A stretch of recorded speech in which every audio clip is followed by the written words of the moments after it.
Students, we have defined what is software reliability. We have gone through the testing types related to reliability testing. Then we've seen models, and now we are going through reliability metrics. अच्छा, इसमें तीन चार चीज़ें जो कि हमें बड़ी पहले समझनी पड़ेंगी. पहली चीज़ है जी probability of failure. Likelihood SUT would behave unexpectedly is your probability of failure. Then rate of occurrence of failure, किस रेट पे आपके पास फ्रीक्वेंसी से आपके पास फेलियर अकर करी. Frequency of occurrence of unexpected behaviour of the SUT. Next is MTTF, which is mean time to failure. Mean time to failure, which is measure of time interval between observed failures, and it is useful to find out how long a system will remain stable. This is mean time to failure. आपका failure experience करने के लिए, for example, आप Uber की application वैसे यानी I'm not talking of Uber. आप देखिए, आप अगर 15 मिनट के बाद सिस्टम आपका अनयूजेबल हो जाएगा यानी अनअवेलेबल हो जाएगा, तो आप बताएं, is it a reliable system? No, it is not. और आप देख क्या रहे हैं, मीन टाइम टू फेलियर. आपको अवेलेबिलिटी कितनी, आपके 15 मिनट के बाद जनाब ये सिस्टम. आप गौर करें, अगर आप इंटरनेट की एप्लीकेशन लगवाएं या आप सिस्टम लें फ्रॉम PTCL, फ्रॉम नेयाटेल, आप क्या देखेंगे? मीन टाइम बिफोर आपका सिस्टम जो है ना हैंग कर जाए और आपको नए सिरे से उसको लॉग इन करवाना पड़े. Availability is measure of likelihood that system is available to the users. अच्छा, अब देखिए हमने क्या किया. MTTF mean time to failure, MTTR mean time to repair. A fault is a failure has occurred. No, we need to repair the fault, associated fault, and what is the mean time to repair. And MTBF finally mean time between failures.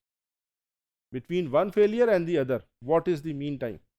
And mean time to failure, now I am using my system, what is the next failure expected. अगर देखिए for example, अगर आप एक version आया था, मुझे याद नहीं, जिसके अंदर आपके ब्लू स्क्रीन आ जाया करती थी. अगर आपको ये याद हो कि तकरीबन अगर 2 घंटे के बाद आती थी, तो आप पौने 2 घंटे में अपना सिस्टम को आप एक ऐसी स्टेट में ले जाएंगे और अपना डेटा सेव कर लेंगे, क्योंकि आप नाउ यू आर एक्सपेक्टिंग कि अब कुछ ना कुछ सिस्टम आपके साथ कोई फेलियर रिपोर्ट करने वाला है या आपको फेलियर आने वाली है. So and then can you use this system for longer periods? No. तो ये है MTTF, MTTR और MTB. अब इनसे मिला के हम कुछ कैलकुलेशंस और करेंगे. Mean time between failures is MTTF plus MTTR. Okay, and availability is this. It is mean time to failure over MTTF plus MTTR into 100, which is how many percent of the time system was available. या इसकी availability है क्या? About 65%. क्यों जी? Mean time to failure is this, and then I have added MTTF plus MTTR. इसको recover करने में कितना time लगेगा? That is your availability. अब ये रिकवरी ऑटो रिकवरी भी हो सकती है, ये रिकवरी इंटरवेंशन के थ्रू भी रिकवरी हो सकती है. 2 more factors are important. What are they? Intrinsic quality. Intrinsic quality means measured in terms of number of bugs in the software and how long a system can run before encountering a serious fault, e.g. a crash. अच्छा जी, it is measured in terms of fault density. Fault density क्या हुई जनाब? Faults relative to the software size. आपकी अगर 40 लाइनों का code है और उसमें 40 फॉल्ट्स हैं, तो आपकी डेंसिटी क्या हुई? और अगर 40 लाइन्स का कोड है और 2 है, तो आपकी डेंसिटी क्या हुई? साफ ज़ाहिर है, सेकंड एग्जांपल में आपके पास फॉल्ट डेंसिटी कम है, जबकि पहले में फॉल्ट डेंसिटी ज़्यादा है. अगर आप इसको पर लाइंस ऑफ कोड देखें तो 1 हो गई, और दूसरे में पर लाइंस ऑफ कोड देखें तो 2/40 इज़ 1/20 इज़ 5%, 0.05 हो गई. Okay, mean time to failure में पहले पढ़ लिया। अच्छा जी, which is the major time by between failures. अब ये तो होगी intrinsic quality. Next is customer satisfaction. So हमने सॉफ्टवेयर रिलायबिलिटी के एक और एंगल को भी नया छेड़ लिया हमने।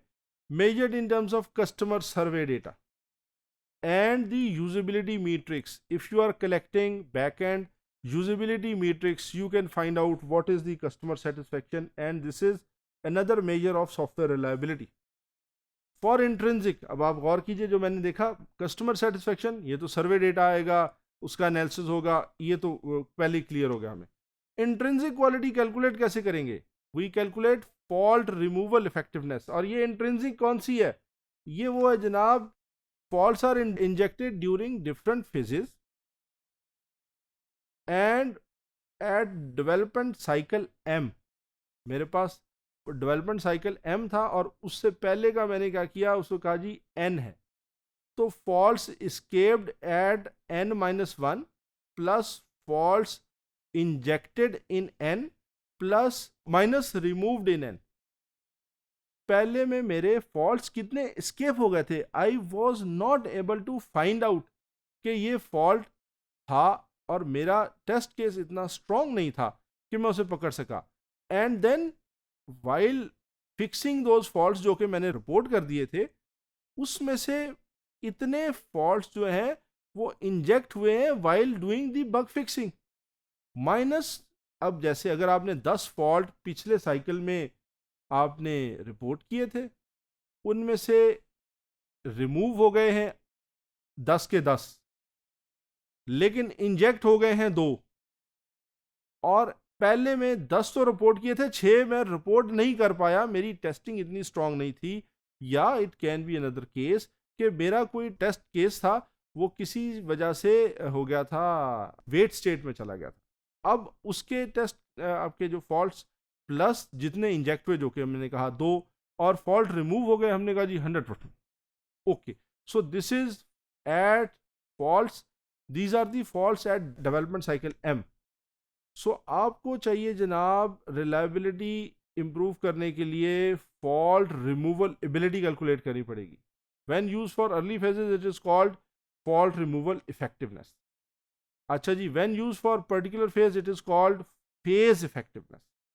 Higher is the metric, better is the development process. And what it is है क्या ये? Fault removal in development phase by fault latent in the product. And fault latent in the product क्या है? हमने faults at development cycle M में बताए, these are the faults latent in the product. Okay. Where faults latent at step I is equal to fault escaped at step I-1 plus defects injected at step I. So these are the faults which are latent.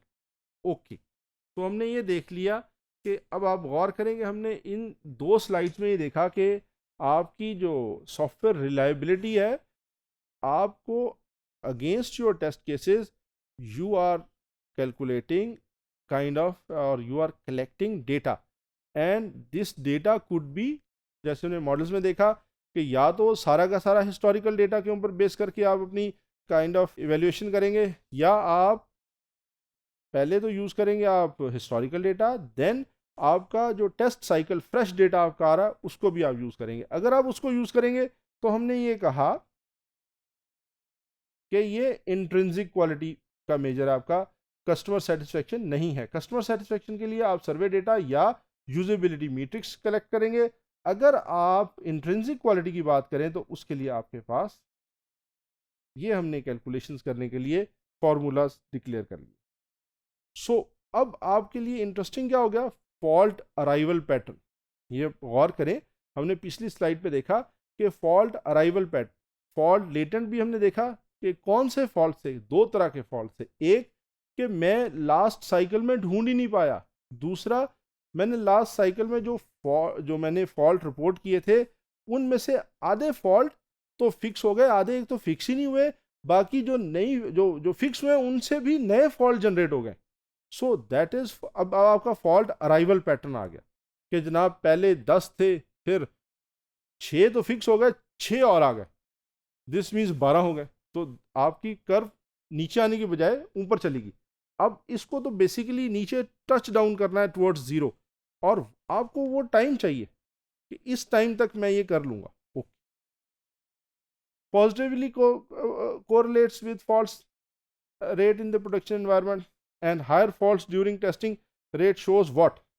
Low software quality. अब देखिए, अगर आपकी जो आपकी fault arrival pattern है वो ये बताएगा कि आपका एक डाइवर्जिंग या कन्वर्ज, लेट्स से आप डाइवर्ज कर रहा है या कन्वर्ज कर रहा है, कोई एक साइड पे जा रहा है आपका, आप वो तो चले आप उसको एक्सपेक्ट करें, एक काइंड ऑफ वेवी पैटर्न है, तो ये लो सॉफ्टवेयर क्वालिटी आपकी शो कर रहा है। And development process and developers ability बता रहा है। Fault density that is faults per K line of code, जो कि हमने पहले भी आपने देखा 40/40 या 2/40 करके कैलकुलेट की। अच्छा जनाब, FP is also an indicator, function point is also an indicator of produced software quality। Fault density भी है, FP भी है। अच्छा जनाब, आप इसको देखें कि आपने अब यहाँ तक क्या कर लिया।